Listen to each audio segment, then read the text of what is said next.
liika hinkkaaminen ICP:ssä, niin, niin se ei kyllä johda mihinkään mun mielestä, että vedetään niinku, että hän on 30 ja hän on aamuvirkku ja mikä tämä ikinä onkaan, niin mun mielestä se on ehkä, että on riittävän vahva, mutta sitten se on tärkeää on nimenomaan, että sitten kun sä tapaat sen Markun vaikka, niin yrität osallistaa mahdollisimman, selvittää kuka on siinä porukassa mukana ja kuka on sen talon oikea ICP.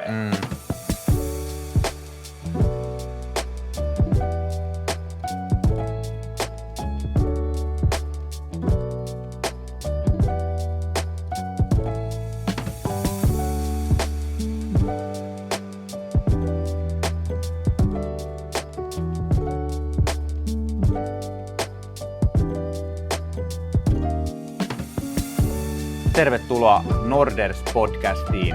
Tänään meillä on podcast-debyytti. Monelle teistä varmasti tutun kasvon ja nimen ja taustahahmon kanssa LinkedInistä. Viimeksi tänään 2 kertaa, kun sanoin, että tämä kyseinen henkilö on tulossa Norders-podcastiin, niin reaktio oli molemmilla kerralla voimasanalla. Voi vittu, se on koko ajan mun feedissä. Erik Alopeus, myyjä, side hustle yrittäjä, LinkedIn guru, ainakin vaikuttaja. Tervetuloa Norders podcastiin. Kiitos. Kiitos tosi paljon. Maaliskuu startannut 25, businessvuosi, mikä buugi, mikä meno. Erittäin aurinkoisena, kauniina kevätpäivänä. Aurinko kyllä tosiaan paistaa tuolla ja kyllä mä sanoin, että tämä vuosi on lähtenyt pelottavan vauhdikkaasti, etenkin jos puhutaan tästä mun palkkaduunin puolesta, niin yrityskauppaskene laitonkin linkkariinkin tämmöisen niin sanotusti hälytystilan yleisesti ja kyllä se niinku, en tiedä onko anomalia kyseessä tai ei, mutta kuitenkin vauhdikas vuoden startti. Toivottavasti tämä jatkuu ainakin tämän koko vuoden, koska sitä Suomi kaipaa. Mulla on oma tietysti kupla vahvasti niin suomalaisesta B2B PK-sektorista, mutta nyt siellä tuntuu olevan sellainen, ei ainoastaan enää mun mielipide, vaan tila, että viime vuosi oli selkeästi sellainen vatuloinen vuosi. Porukka ei oikein uskaltanut tehdä päätöksiä, mietittiin paljon, pohdittiin paljon, kiinnostusta oli. Ja nyt minusta tuntuu, että jotenkin niin sitä ketsuppipulloa vähän avannut. Sieltä tulee myös sitä ei-päätöstä paljon, mutta selkeästi nyt niin okei, ei me tässä voida niin loputtomia vatuloida. Nyt on oltava niitä päätöksiä, niin näet sieltä samaa tuossa yrityskauppapuolella nyt sitten, että nyt nämä on niin vanhoja diilejä, nyt vaan niitä ruvetaan sitten laittaa kirjoihin. Niin, kyllä mä sanoin, että tuossa vuodenvaihteessa tapahtui selkeä muutos, että onko sitten, että jos puhuu yrityskauppapuolesta, niin että onko se sitten, että kun monilla se tilipäätös on se kalenterivuosi. Ja sitten jos kun vuosi vaihtuu, niin tehtiin se versio 0.5 tuosta tilipäätöksestä, niin jos se näytti ehkä plussalta, niin antoiko se sitten jonkinnäköisen signaali siitä, että nyt lähtee liikkeelle. Mutta kyllä mä itse näen, että mä oon samaa mieltä, viime vuosi oli hankalaa, siis tosi vaikea. Ja itse asiassa kyllä sitä näkyy tänäkin päivänä, että tietyt sektorit vetää ja tietyt sektorissa on tosi paljon vaikeuksia. Siitä ei pääse mihinkään, mutta kyllä mä sanoin, että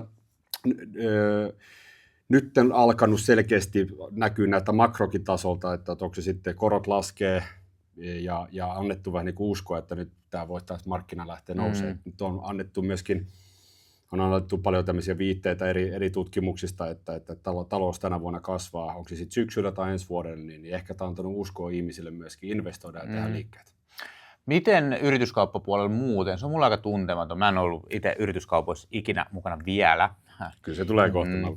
No, ei nyt vielä. Ei vielä. Vähän on tässä kyllä, pikkasen pitää ainakin painaa vielä. Juosta. Mutta onko siellä joku kiireisempi selkeästi aika toinen vuodesta? Onko alkuvuosi se, milloin pitäisikin olla pöhinää vai?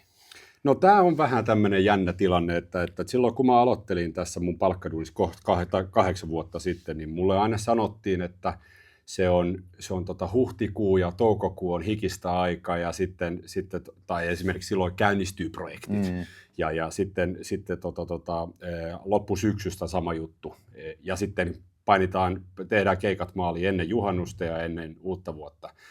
Mutta mitä pidempään mä oon ollut, tämä on vähän niin kuin osakemarkkina, tiedätkö, että vaikuttaa siltä, että nyt piti olla tammikuun ilmiö, mutta ei ollutkaan ilmiö. Että esimerkiksi nyt tammikuu oli meidän kaikkien aikojen kovin tulos, vaikka se ei pitänyt olla koskaan. Tammikuun pitäisi olla sellainen rauhallinen hetki. Niin, tuosta on vaikeaa ottaa jotain tiettyä niin kuin lainalaisuuksia, että milloin se menee, mutta se pitää paikkaansa, että jengi yrittää kyllä pääpunaisena vetää vuoden loppuun mennessä keikat maaliin. Joo. Niin kuin sanoin, niin mä luulen, että sä oot, uskallanko jopa sanoa kaikille, ketkä tätä katsoo tai kuuntelee, laita kommentteihin, jos on väärässä, mutta tuttu nimi linkkarista, mutta kaikki eivät tiedä sun story, en mäkään. Niin meillä on ollut tapana aloittaa tässä vähän Henk-tarina. Jotkut on ottanut ala-asteelta, jotkut on mennyt jonkun toisen H-hetken kautta. Mikä sut toi, mikä on sun polku Norders-podcastiin? Niin, en välttämättä ihan ala-asteelta lähde liikkeelle, mutta sanotaan, että mä oon loukkaantumisaltis ja nopeasti toipuva, mielestäni entinen laiska jalkapalloammattilainen. Että paljon oppia itse siitä, että mä itse asiassa yhden linkkaripostauksenkin tein, että olin lahjakas urheilija. Olin lahjakas urheilija ja uskoin siihen jalkapallostoriin, että pelasin nuorten maajoukkueessa ja liigaympyrössä ja pelasin fudista. Ja aika putkessa mentiin, että se jalkapallo ei sinänsä mulle tärkeä, mutta kun mä vedin vain sen 10 treeniä viikossa, mitä vaati, mä menin himaan laiskottelemaan ja en tehnyt mitään suurempaa. Ja sitten kun mä ymmärsin, että 19-vuotiaat, kun mä loukkaannuin koko ajan, niin jengi meni vasemmalta ja oikealta ohi, niin sitten alkoi se identiteetti vähän niin kuin katoa ja sitten mä rupesin pohtimaan, että mitä mä lähden tekemään. Ja sitten lähdettiin hakemaan, ensiksi mä otin oikeuskirjat käteen ja luin yhden kappaleen ja sitten mä sanoin, että ei tästä tule yhtään mitään, mä en ymmärtänyt sanaakaan. Ja sitten oli kauppiskirjat käteen niin kuin monilla muullakin, että haetaan sitä kakkosväylää tietämättä, että miksi mä menin sinne, mutta kauppisväylää lähdin sinne ja 3. pääsin sisään. En päässyt 3 kertaa, mä hain tuonne Haaga Helia, että ammattikorkeakouluun en päässyt, mutta sitten kauppikseen pääsin 3. ja mä jotenkin diggasin siitä markkinoinnista ja siellä mä pääsin aika nopeasti myynninkin pariin. Että toki siinä vaiheessa, kun mä hain sinne kouluun, niin kun mä en päässyt kouluun, niin sitten se oli puhelintyöt. Ja silloin oikeastaan mun myynti lähti liikkeelle. Se oli ihan buukkausta vai ihan puhelinmyyntiä? Se oli ihan puhelinmyyntiä. Mitä kuluttajatuotteita? Se oli B2B. Okay. Myytiin Googlen palveluita, myytiin Facebookin palveluita ja mä huomasin siinä, että tämähän on pirun hauskaa. Että paukutin silloinkin talonennätykset ja pääsin siellä heti myyntipäällikön rooliin aika pikaisesti. Että mä huomasin, että tämä on ihan hauskaa, että miltä tuntui yhtäkkiä mä sainkin 2500 euroa palkkaa. Niin tämä oli ihan niin kuin, se oli iso juhla. Iso juhla. Mutta sitten se jotenkin kulkeutui koko ajan se myynti mulle tähän päivään saakka, että koulussa kun mä olin, niin sitten mä aika nopeasti menin Trainers Houseen ja siellä pääsin vähän myyntitekniikoihin taas kiinni.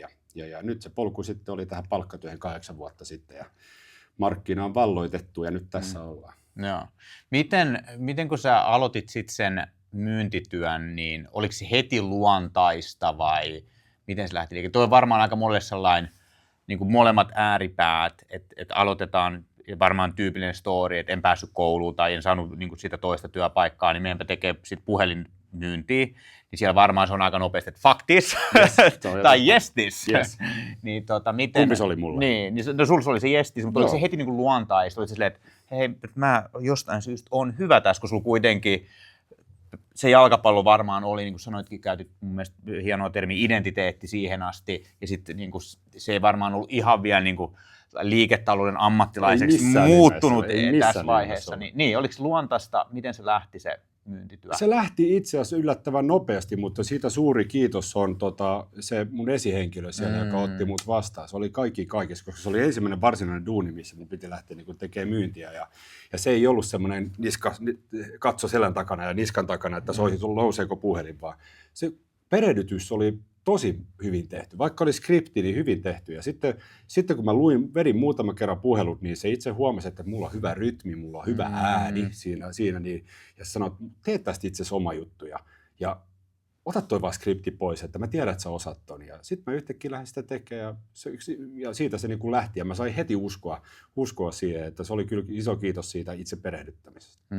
Toi on semmoinen siisti tarina, mikä toistuu, ja mun mielestä hyvä muistutus, että noi mentorit, niin kuin esihenkilöt, esikuvat, ne on vitsin tärkeitä, oli sitten kyse junnu-urheilusta tai työpaikan johtamisesta tänä päivään.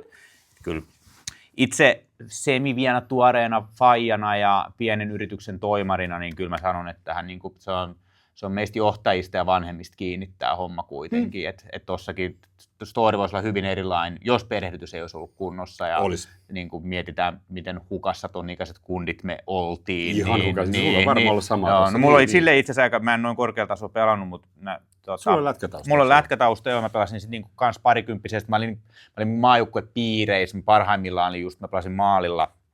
Ja oli Mäkin olin maalilla. Okei, joo, niin siellä oli sit lätkäs oli siihen aikaan ainakin silleen, että niinku 4 veskaa otettiin leireille joo. Ja sitten 3 pääsi sit niinku turnauksiin. Niin mä olin kerran siinä niinku 4 mukana ja sitten mulla oli taas se, että mulla tuli sit niinku eka oikeastaan niinku vastoinkäyminen, että mä en päässyt sit jengiin 18-vuotiaana. Ja sitten se oli mulle, ei vaan tiennyt muuta, miehen aivot ei ole kovin kehittyneet siinä. Niin. Mä olin, että okei, no tää oli tässä. Eka vastaan niin, että tää oli tässä näin. Niin kuin mä siirryn kannabikseen ja keskiolueen. Ja se oli niin kuin hyvin vahva elämänpäätös siinä vaiheessa. Sitten niin tavallaan samaa polkua, että jos okei, nääkin tarvii rahaa. Sitten mä hain Haagaan silloin opiskella. Sä pääsit sinne? Mä pääsin sinne, mutta mä en päässyt kauppikseen. Sinne mun piti hakea, mutta mä kyllä tein nekin opiskeluajat kyllä jotain ihan muuta kuin luin sinne. No niin, kyllä minäkin nautin sitä. Joo, niin mutta joo, että silleen niin kuin tosi tuttu ja mulla oli tosi iso se mun identiteettikriisi siitä, se lätkä oli niin kaikki kaikessa mulle ja sitten pienen kylän poika, että joo, Joonas varmaan menee NHL ja tuleekohan niin kuin varauksia ja kaikkea. Kolaus, niin. Joo, ja sitten niin ihan kun ei osannut yhtään ottaa, jos niitä vastoinkäymisiä vastaan, niin siitä alkoi aika syvä monttu. Ja kaikki rakkaus mun vanhemmille, he teki omilla työkalullaan parhaan ja on saanut niin kuin tosi rakastavan lapsuuden ja nuoruuden ja edelleen. Mutta et ei ollut kyllä sellaista, että hei, et niinku itse asiassa vastoinkäymistä, että tästä homma vasta alkaa. Ja nyt niinku, että olisi noin, niin aina siisti kuulla, että sit meille nuorille miehillekin on välillä elämässä, sit on oikeassa paikassa oikea esihenkilö, coachi, mentori. Mitä sä itse käsittelit sen hetken silloin, kun sä koit tämän? Tosi huonosti, se oli kyllä niinku tosi pitkä monttu. Et melkein niinku, se meni sitten ihan... Se monttu kesti, niin mä olin siis kuitenkin taas, mä ymmärrän, että mä oon niin etuoikeutettu keskiluokkainen, valkoinen on suomalaiseen yhteiskuntaan syntynyt, että mä olin koko ajan työelämässä, että niin pikkuhiljaa siinä vähän mä pääsin sitten niin oikeisiin töihin ja niin kipusin pikkuhiljaa sitä, mutta mä olin tosi onneton koko ajan, niin mä rupesin olla aika vaikeissa niin taloudellisissa ongelmissa, kun oli ihan täysin määränpää, niin ei ollut mitään määrätietoisuutta siinä hommassa ja niin kuin, että okei, nyt mennään juhliin, niin pikavippi kuulostaa ihan hyvältä idealta siihen, niin sitten se rupesi olla aika monttu. Niin sitten se melkein niin kuin vaati mulle sen, että sit se monttu vaan rupesi olla niin syvä, että sitten niin kuin mulla on myös ollut tapana sanoa, että ihminen on ehkä parhaimmillaan vasta, kun selkä on oikeasti seinää vasta. Että okei, nyt niin kuin rupeanko mä satuttamaan itseäni vai niin kuin kapuunko mä tästä oikeasti ylös. Niin. Sitä jopa sanotaan, että tämä on kauheata ehkä ajatella, mutta että yksi asia, mitä elämälle ihmiselle parhaimpia asioita, mitä elämälle ihmiselle voi tapahtua elämässä, on esimerkiksi kokee tosi pahan eron, rakkaus murentuu. Tai ylipäätään, ja sehän on tavallaan paradoksaalista meille, ja eikö toikin ole aika klisee, että monet on just niin kuin, tämä parisuhde ei ole tarpeeksi huono, tai tämä työpaikka ei ole tarpeeksi huono, niin sitten niin vellotaan siinä, ja mulla meni niin pitkä aikaa sitten just tavallaan sitä elämää viettäisi. Eilen kuulin, mitäköhän podcasti, professori Scott Gallowayn, ihan mun henkilökohtaisia sankareita, niin sen podcastissa sanoi, että näytä mulle helppo elämä, niin siellä on varmasti vaikea tausta.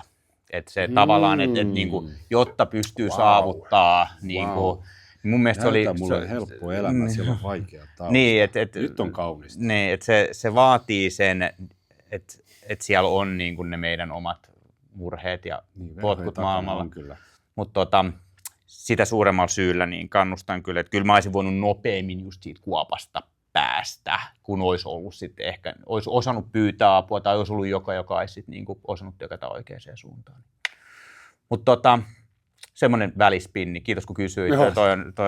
Ja heti kun sä rupesit tuosta foodiksesta puheen identiteettiin, mä oon, tämä koskettaa. Nyt, niin.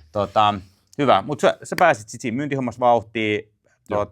Rupesit tienaa crazy money, 2,5 kiloa kuukaudessa siinä. Ja paljon? 2,5, niin. Joo. Ja onnellista aikaa. Kyllä. Miten? Sitten sä pääsit kouluun?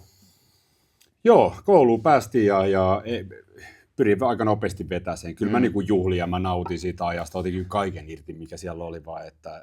Mutta sitten 2011 pääsin ja 2016 veke nopeasti ja sitten sen jälkeen nopeasti työelämän työmaailmapiiriin. Ja. Ja koulu kyllä oli siinä mielessä oli niin kuin yksi parhaimmista jutuista, että sai niin kuin valtavat verkostot siitä kautta. Että oli ihan tervettä ja hyvä lähteä ihan uuteen kaupunkiin, Lappeenrannassa. Niin oli kiva, että mä en tuntenut siellä oikeastaan ketään, yhden tyypin. Mutta sitten tultiin sitten Trainers Housea ja siellä sitten opeteltiin myynnin saloja ja ehkä kuria ja mitä se vaatii erilaisia tekniikoita. Mutta sitten sen jälkeen niin mä haluaisin lähteä rakentamaan myöskin jotain omaa, että haluaisin jotain konkreettiaa lähteä tekemään. Sitten mä hyppäsin palkkaduuniin tuohon nykyisen, missä sitten meni, mikä osoittautui hyväksi jutuksi. Joo. Missä vaiheessa se niin kuin myynti, oliko se Trainers House, siis tavallaan on myynnin tekniikat ja myynti syvemmin rupesi sua kiinnostaa? Mä sanoisin, että silloin mä tykkäsin myynnistä ja hengitin myyntiä, mutta sitten kun mä pääsin ehkä sitten tähän nykyiseen palkkaduuniin, tänne admin-kontrolliin, niin siellä mä niin sitten aika nopeasti huomasin, että niitä tekniikoita, koska se ei ollut mitään suoraan konkreettia ja siis kaikki kunnia siihen, että myynnin kouluttaminen, se on niin kuin äärimmäisen arvokasta. Jokainen tyyppi, joka puhuu myynnistä, niin ansaitsee mun kunnioituksen. Mutta sitten kun mä pääsin tekemään jotain konkreettista, niin siellä sitten kun mä pääsin testailemaan niitä omia tekniikoita ja mitä mä opiskelin ja mitä mä luin, niin se alkoi sitten niin kuin vasta heti päivästä 1 lähtien tai sanotaan ensimmäiset 2 viikkoa oli kyllä ihan kauheata mulla siellä hirveitä sekoilua, mutta sen jälkeen mä huomasin, että kun mä koko ajan muokkaan, mä oon tosi analyyttinen tyyppi, mä koko ajan pohdin, että mitä mä voisin parantaa. Joka päivän jälkeen mä mietin, että oliko mikä hyvin, mikä meni huonosti ja mitä pitäisi muuttaa, vähentää. En mä tiedä mistä toi on tullut, mutta toi on mulla aina ollut, mutta sitten kun mä pääsin näitä tekemään, testailla näitä tekniikoita, mä huomaan, että tämä toimii tässä palaverissa, niin sitä kautta se niin kuin vaan innosti vaan lisää tehdä tätä näin, niin siitä lähtee. Joo, missä vaiheessa löysit LinkedInin? No LinkedIn, en tiedä milloin mä oon sinne kirjautunut ensimmäistä kertaa, pitäisi varmaan tsekkaa, mutta varmaan ehkä 8 vuotta sitten, mutta siis ihan LinkedInin itse sieltä rummutuksen, niin tuossa 5 vuotta sitten syyskuussa, niin siellä mä rupesin vasta tykittelemään, että mä oon ollut se tyypillinen siellä, onko se nyt 98% vai mikä se on se lukemista, jotka katsoo eikä tee mitään, ja mä olin yksi niistä. Ja sä aktiivisesti selasit kuitenkin? Että no itse asiassa en niin hirveän aktiivisesti siellä on välillä siellä kuitenkin pyörin, mutta sitten mä huomaan, kun mä alkoi tulla eri podcasteista ja eri kanavia pitkin puhuttiin, että tuolla on tilaa, jos tulee vähän erilaisella kulmalla, niin mä oon siellä, että no perhana mennään nyt testaa, ja sitten kun mä tein sen tietoisen päätöksen, että mä haluan lähteä tykittämään, niin sitten mä yllätyin vähän, että miten se meni. Joo, niin että se lähti, sekin sitten suhteellisen luonnostaan siitä sitten? Ei, että olihan se nyt hirveätä sekoilu se ensimmäinen kuukausi. Voitte käydä tsekkaa vaikka niitä. Ei kukaan jaksa mennä katsoa sinne historiaan, mutta siis mä halusin vähän lähteä testailemaan linkkarissa, että no ensin mä oon ollut mun mielestä huono kirjoittaja aiemmin. Ja mä en ole tykännyt kirjoittaa juuri ollenkaan, niin mä halusin niinku rikkoa tai parantaa sitä mun heikkoutta siinä, että mulla on kyllä kerrottu, että Erik, sulla on hyviä tarinoita ja tämmöisiä asioita, mutta mä en osannut purkittaa niitä niin fiksuun muotoa, ainakaan millään tavalla fiksuun muotoa. Niin, silloin kun mä lähdin tykittelemään, niin se oli ihan hirveätä sekoilua siis, että ensimmäisen kuukauden aikana mä oon myöskin tosi tilastonikkari kaiken puolella. Kaikki on dataa, monta puhelua, monta palaveria ja kaikkea tämmöistä. Niin siinäkin mä rupesin ottaa omat Excelit ja ensimmäisten 2 viikon aikana, niin olisiko mut tullut 4 postausta päivässä ja mä katsoin, että onko aamu vai iltapäivä. Hirveät juhlinnat, jos mut tuli 2 tykkäystä ja 300 näyttöä. Mä sanoin, nyt mennään kyllä kaljalle tai jotain tämän tyyppistä. Mutta sitten kun mä vedin sitä 3 viikkoa ja se oli sitä samaa, niin mä mietin, että ei tämä tunnu hyvältä, koska en mä tunnista itteni näistä. Tiedätkö? Mä en puhunut omalla äänellä. Mä yritin olla jotain, mitä mä en ollut. Sitten se oikein, mulla muuttui mun profiilikuva, mun linkkarissa itse asiassa vähän muutti kyllä aika paljon peliä. Mä sanoisin näin. Okei, niin että ihan niinkin konkreettinen. Joo, se kyllä muutti. Miten sä lähestyit aluksi LinkedIn? Ostit sä kurssin, valmennuksen, benchmarkkasit se johonkin toiseen tyyppiin? Miten sä päätit, miten ne postaukset, oliko ne myyntiaiheisia? Ei ollut mitään kurssia, siis ei ollut mitään kurssia, ei ollut mitään. Mä ajattelin vaan, että mä lähden vaan kirjoittamaan. Katon vähän mitä muutta tehnyt siellä ja sitten mä rupesin kirjoittamaan samaa sävyä ja vähän ehkä omasta maailmastani käsin, että mitä mä oon tehnyt mutta se oli aika semmoista höttöä, se ei ollut konkretiaa mun mielestä. Ylätason höttöä, että miten aikaa käytetään ja tässä on kalenteri ja muista lopettaa viikko tähän. Niin siis tämmöisiä, mikä hukkuu tonne noin. Mutta en käynyt mitään kurssia ja sitten yhdessä vaiheessa, vaikka mä rupesin vaan puhumaan suoraan niin kuin konkretiasta ja keisseistä ja puhuu, että miten esimerkiksi markkina on vallotettu ja pikkumaistiaisia täältä ja pikkumaistiaisia tuolta. Sitten se on niin kuin lähtenyt, mutta se mikä tässä on ollut kokonaan nätti, että sitten kun heti siitä syyskuun alusta, vaikka se oli yhtä sekoilua, niin kaikkein tärkeintä, että mä pääsin kirjoittamisen rutiiniin kiinni. Ja se on jäänyt tähän päivään saakka. Että joka päivä mä kirjoitan 2 tuntia. Satoi tai paistoi, viikonloput tai jotain. Mutta tarviiko olla linkkari? Ei. Mutta se on kommentteja, se on sisältöjä, se on tarjouksia, se on sähköposti, mutta 2 tuntia joka päivä mä kirjoitan. Joo.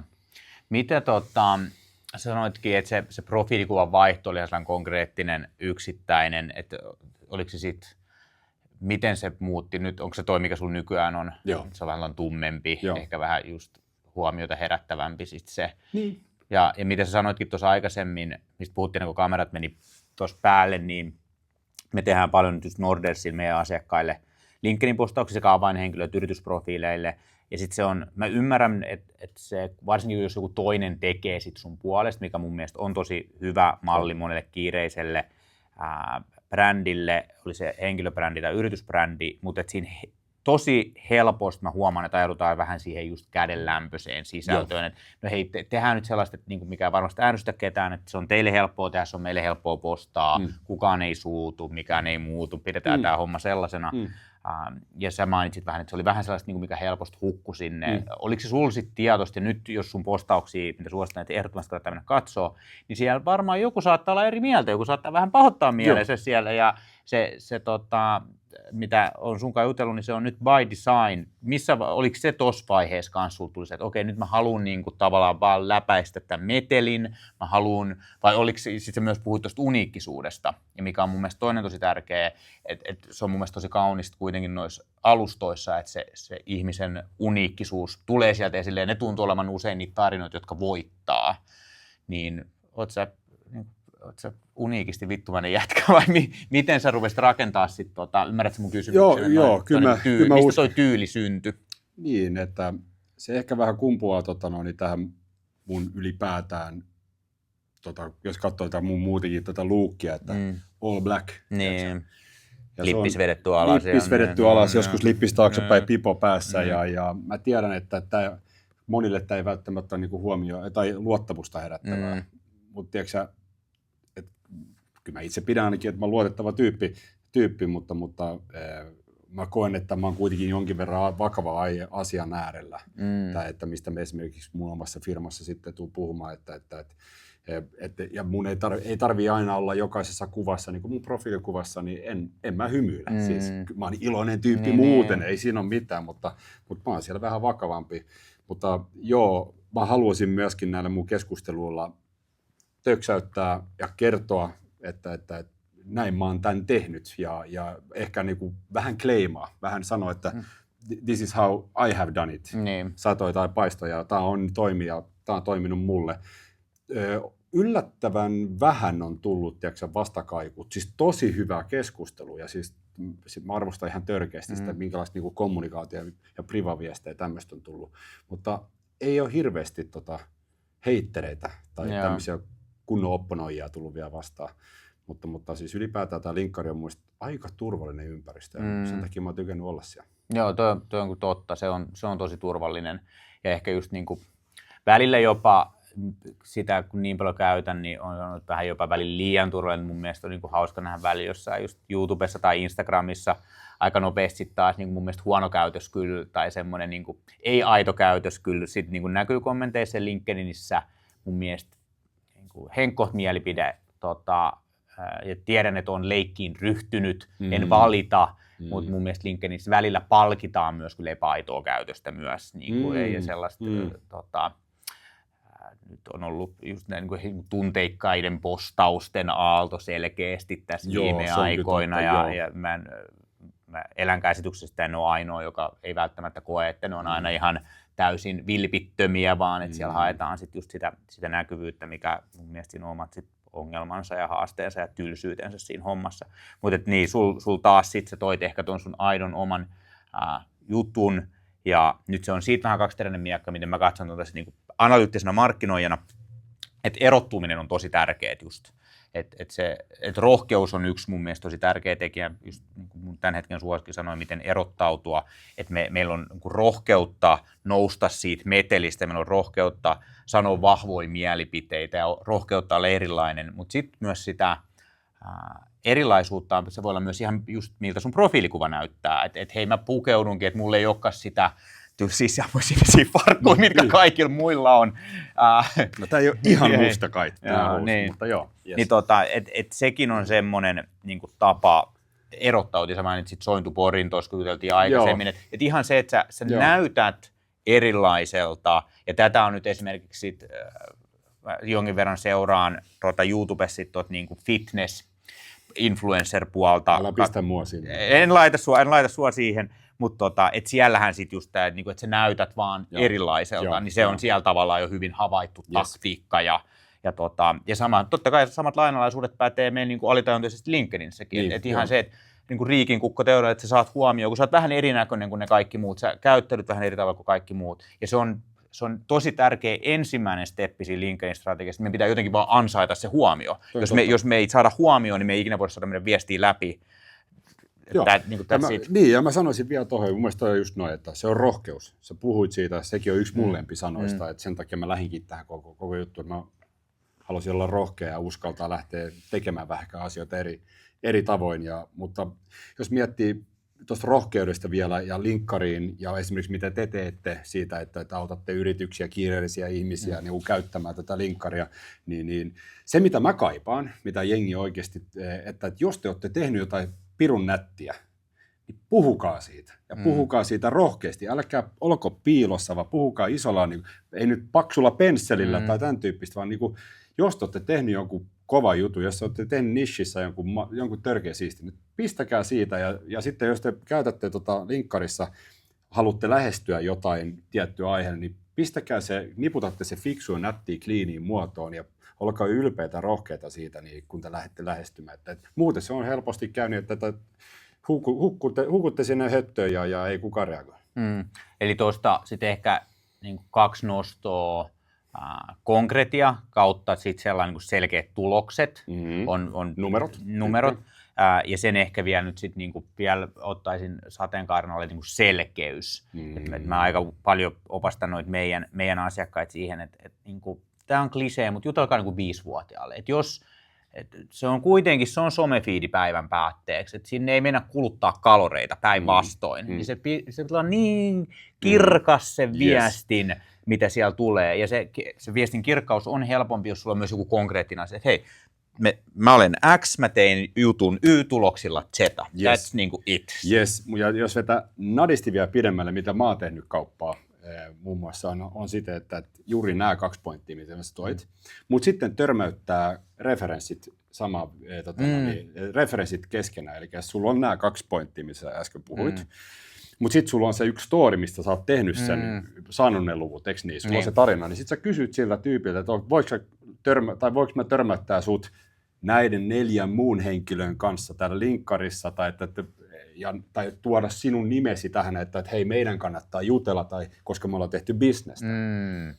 Niin sitten kun sulla on nämä 2, mitä sä mainitsit, plus tämän henkilön, joka niin kuin sanoo tälle tyypille, että tässä samassa viestissä, että me ollaan tehty bisnestä ja kannattaa Joonasta kuunnella, niin mä sanon, että konversiot paranee aika paljon. Niin ja nyt sä puhuit nimenomaan niin tämmöisestä ryhmä-DM-mistä, että laitetaan... Ei ryhmä-DM, mä en ole itse käyttänyt ryhmä-DM. Mä en ole itse käyttänyt ryhmä-DM, vaan mä oon kysynyt tältä henkilöltä luvan, että saanko käyttää sinun nimesi. Aivan, ja sitten sä laitat DM jollekin, että Joonas sanoi, että meidän Joonas sanoi, että meidän kannattaa ehdottomasti tavata, koska me saatiin ihan huikeita, ja sitten voitko laittaa ehkä jopa videoviesti. Niin, joo. Golden.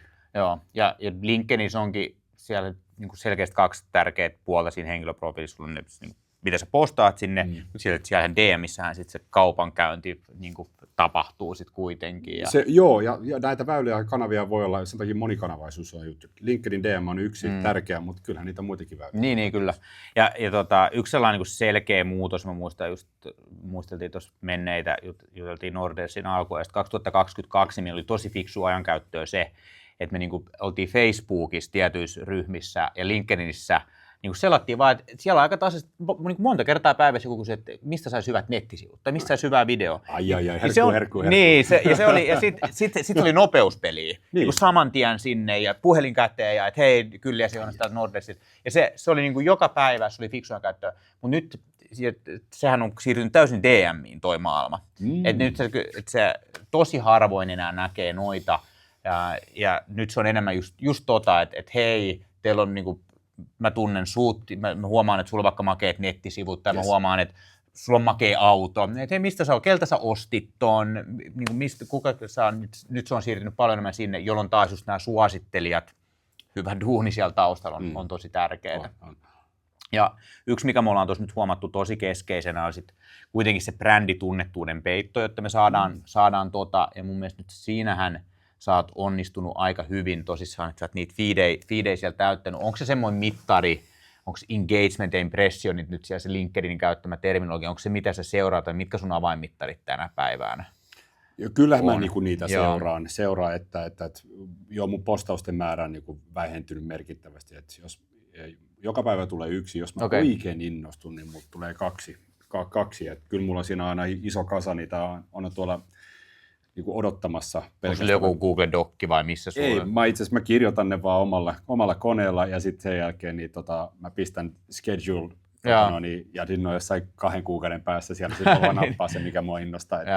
Että jos me tiedän, että mulla on tosi kiireinen päivän duunissa tulos muutenkin, niin valitsen siellä joku semmoisen, minkä mä ajattelen, että tämä ei vedä, jotta mä pystyn keskittymään niinku siihen palkkaduuniin ihan täysin. Niin. Mutta kyllä mä seuraan siis noita impressioneita, engagementteja, mä en näe kyllä hirveästi niitä, mutta impressioneita kyllä mä niinku seurailen ja näin. Miten sä nyt päätät, mistä sä postaat? Minkälaisia postauksia sä nyt teet ja miksi?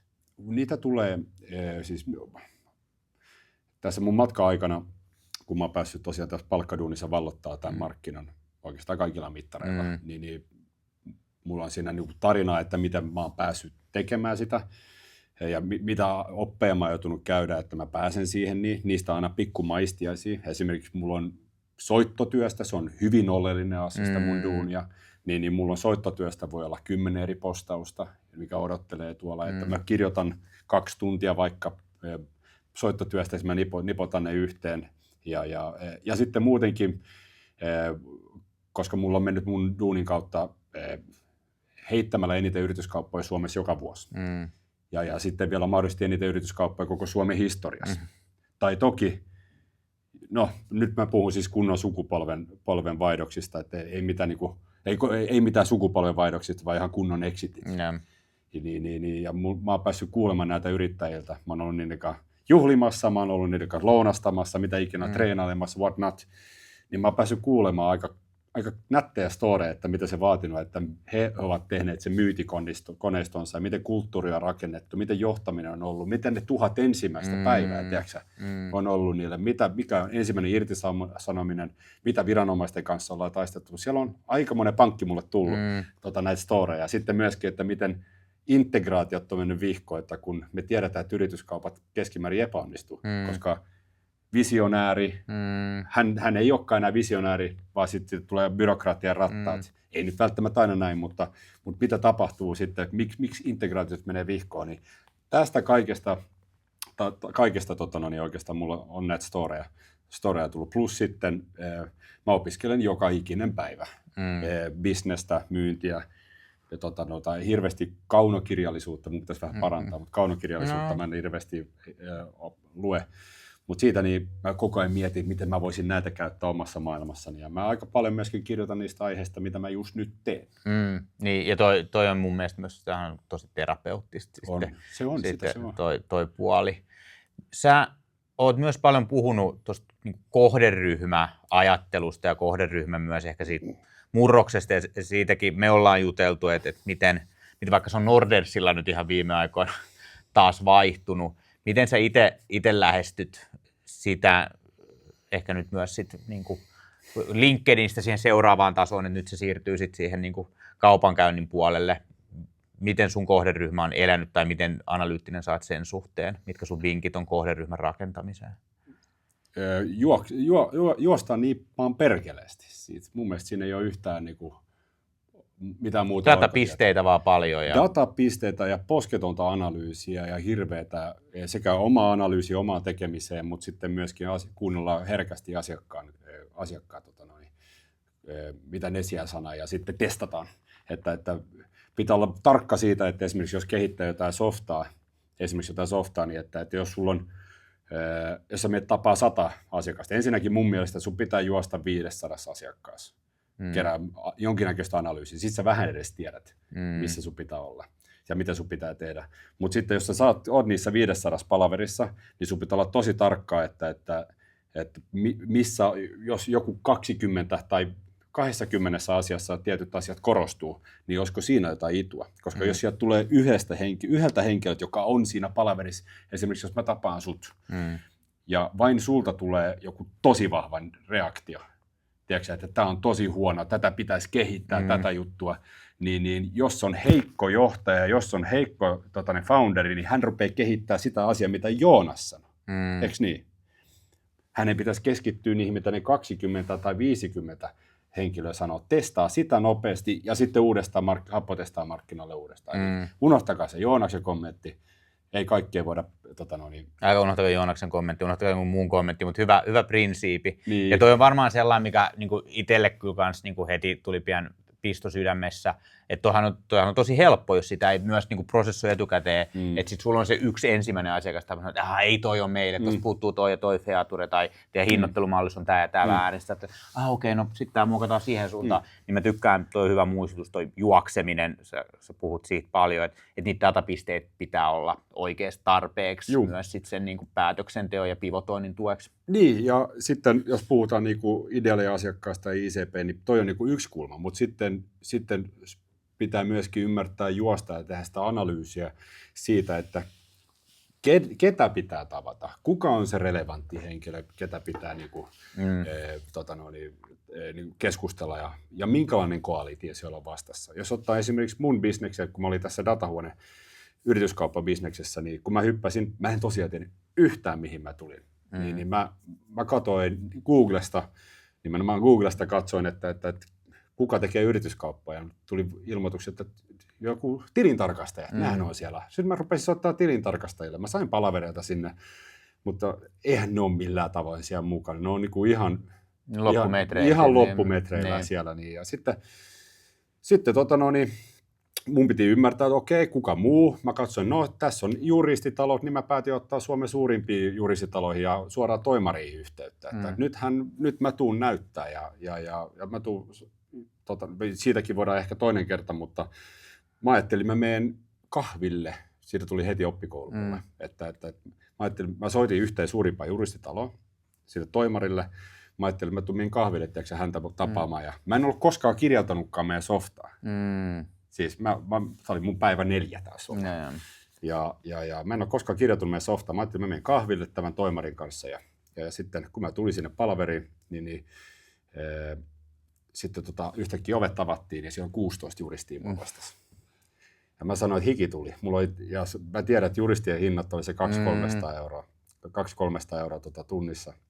Ja kun se tunnipalaveri muuttui 8 tunniksi, niin 16 kertaa 200-300 euroa ja siinä on pari partneria mukana, niin siis kun multa kysyttiin palaverissa, että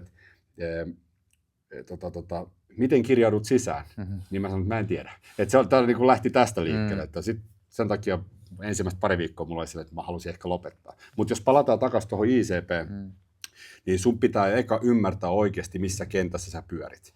Mun maailmassa, jos vetää nopeasti mutkat suoraksi, niin mun maailmassa oli se, että sen sijaan, että mä tapaan näitä juristeja, näitä taloudellisia neuvonantajia, näitä verotuksia neuvonantajia, näitä yrityskauppaa ostajia ja myyjiä, niin mun piti tavata siis kaikkia Kyllä. Ihan kaikkia.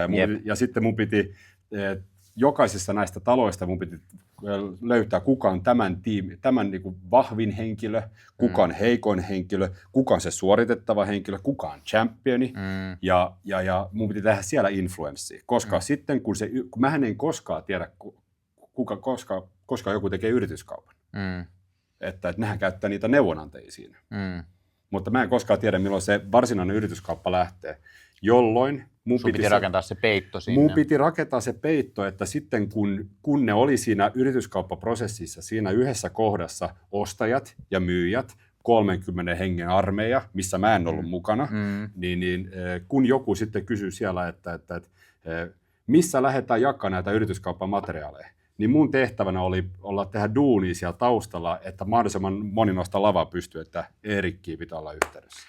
Ja toi on siis ihan vitsinmakea tarina, ja nyt sä oot ollut aikaisin edellä, tai ehkä toi on aina ollut lainalaisuus, mutta nyt on tullut just, tämä on markkinointistrategille mielenkiintoista aikaa, monelle muullekin asiantuntijalle konsultille, kun kaikki viime vuoden data tulee nyt raportteina tutkimuksiin nyt ulos, niin sellainen niin keskeinen huomio, mikä noista on ollut niin viime vuoden B2B-ostoprosesseista, niin jos koko ostoprosessin henkilöstö, aika usein se voi Suomessa, jos koko johtoryhmä ei tiedä brändiä ja tiedä palveluntarjoajaa, ei tiedä ratkaisua, niin sitä päätöstä ei tehdä. Koska ei me haluta käyttää aikaa siihen, hei, siellä on tommoinen Eerik-jätkä, kuka vitun Eerik-jätkä, mutta sitten jos me kaikki tunnetaan jo Eerik, niin sitten se on tosi helppoa, ja silloin me mielellään maksetaan ekstraa siitä, mikä on tosi mielenkiintoinen. Hei, sä tunnet Eerikin, mä tunnen Eerikin, Eerik on tuplahintainen, mutta kun me tunnetaan jo Eerik kaikki, niin miksi me mietittäisiin Joonasta, jonka sä oot tavannut,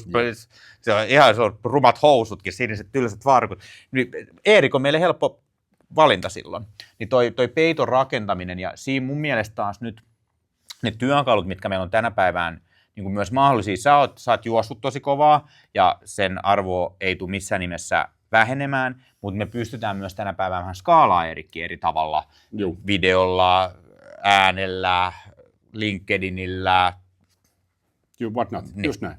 Niin se on mun mielestä nyt tosi mielenkiintoinen, mutta toi on sellaisia niin kuin tärkeimpiä mun mielestä nyt tällä hetkellä fokusalueita, ja mä oon kans saan olla paljon kunnialla mukana ICP-keskusteluissa, ja mulla on välillä vähän mixed feelings ostajapersoonien kohtaan. Että mä näen, että me helposti keskitytään siihen, että meillä on meidän marketing manager, ja nyt niin joka se metsästää. Niin, ja nyt sitä niin kuin halutaan, ja metsästetään sitä, mutta sitten me unohdetaan, että Markun pitäisi sisäisesti vielä myydä, ja itse asiassa se on sen toimitusjohtajan paras golfkaveri, joka onkin sitten niinku taloustaustainen tai neuvonantaja tai VC-tyyppi, joka sitten onkin se, joka niitä päätöksiä siellä niinku paljon myös ohjaa. Mutta se Markku myös tarvitaan. Ei se... Ehdottomasti. Joo, siis kyllä se niinku liika hinkkaaminen ICP:ssä, niin se ei kyllä johda mihinkään mun mielestä, että vedetään niinku, että hän on 30 ja hän on aamuvirkku ja mikä tämä ikinä onkaan, niin mun mielestä se on ehkä, että on riittävän vahva, mutta sitten se on tärkeää on nimenomaan, että sitten kun sä tapaat sen Markun vaikka, niin yrität osallistaa mahdollisimman, selvittää kuka on siinä porukassa mukana ja kuka on sen talon oikea ICP. Koska jos firman koko on tarpeeksi iso koko, niin pitää selvittää, että kuka on sen talon ICP, kuka on se vahva henkilö, keneen tämä tulee eniten vaikuttaa se operatiiviseen suoritettavaan työhön. Sehän on mun mielestä ehkä jopa se kaikkein tärkein henkilö influenssa, että kuka se oikeasti on se projektityyppi, joka sitä sitten sun softaa tulee esimerkiksi käyttää. Sitä pitäisi yrittää päästä influenssamaan ja sitä pitäisi yrittää päästä kouluttamaan, mutta jos sä et pääse sitä influenssaa, niin sit sun pitää luoda Markulle niin kovat materiaalit. Mikä on tosi vaikeaa, tosi vaikeaa. Se on tosi vaikeaa ja sen takia videoita kaikkea voi tuossa käyttää, mutta sit täytyy vaan yrittää, koska Markulla on vain se 3 minuuttia aikaa se johtoryhmä edessä ja tehdä se presis tai 2 minuuttia. Ja hän ei tule ikinä tuntea niin hyvin sun tuotetta ja palvelua kuin sä. Ja sen takia se on tosi tärkeää, että pystyisit tavalla tai toisella opettaa just sitä executive summary slidea, mitä mä yleensä tarjouksissa puhun. No toi oli hyvä aasinsilta. Nyt me ollaan laitettu hyvää matskua LinkedIniin, ollaan saatu kohderyhmä huomio siellä, sä oot ruvennut juoksemaan, sun datapisteet, sä oot käyttänyt hyvin peittoa.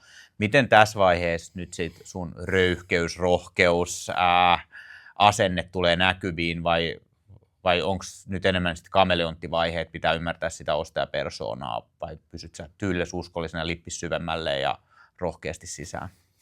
Kyllä mä pysyn ainakin toistaiseksi. Mä koen aika omana itsenäni, että on tämä musta, mutta tarviiko olla vakava? Ei. Mutta siis itselläni se on, että mä rupean kyllä, mä haluan puhua uskalluksesta, mä haluan puhua, että pitää niin kuin laittaa itsensä likoon. Että vähän ehkä ollaan osittain pehmennytty täällä näin, että välttämättä ei puhuta termeistä niin kuin millä mun mielestä pitäisi puhua. Pitäisi rohkeasti puhua rahasta, mun pitäisi niin kuin vaan ottaa ehkä vähän esimerkkiä myös ulkomailta, että olla ehkä jopa osittain aika jonkin verran epäsuomalainen suomalainen ja sitä mä kyllä yritän tehdä, että mä haluan ainakin puhua myynnin ja se kauneuden, ja mä en nyt tarkoita myyntiä, vaan siis kaupallistamista ja liikevaihtoa kokonaisuudessaan, niin mä haluan puhua sen niin kauneudesta ja nostaa sen arvostusta, ja kyllä mä jatkan ravistelua ja röyhkeää, hyvähappista röyhkeää tekemistä tuolla, ei pelkästään linkkarissa, mutta myöskin muita kanavia pitkin, esimerkiksi YouTubessa. Ravistelu on ihan hyvä termi, ja se tyhmyys hänen harvoin vie minnekään. Tyhmä saa aina huomioon.